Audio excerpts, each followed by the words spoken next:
దేవుడు తిరుపతికి వెళ్తేనే బ్లెస్ చేయడు. దేవుడు తిరుపతికి వెళ్తేనే బ్లెస్ చేయడు.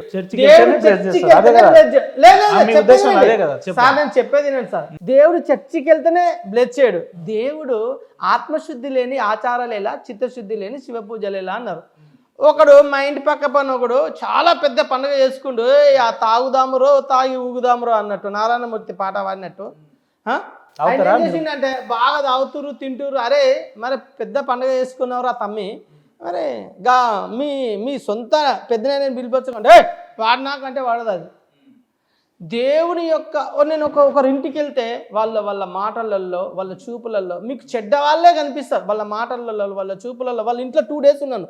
2 days ఉంటే వాళ్ళ మాటల్లో వాళ్ళ చూపులలో వాళ్ళ ప్రవర్తనలలో ప్రతి ఒక్కటి కూడా ఎంత ఆత్మలో పరవశించిపోయినాను. అబ్బా ఇంత ఆధ్యాత్మికంగా ఉంటారా క్రైస్తవులు అంటే అని చెప్పి, క్రైస్తవులు అంటే ఇంత ఆధ్యాత్మిక ఇంత బాగుంటారా. నేను క్రైస్తవులను చాలామంది మా ఇంటి పక్క పిల్లలు దొంగలనే చూశాను, ఇంత ఆధ్యాత్మికంగా ఉంటారని చెప్పి.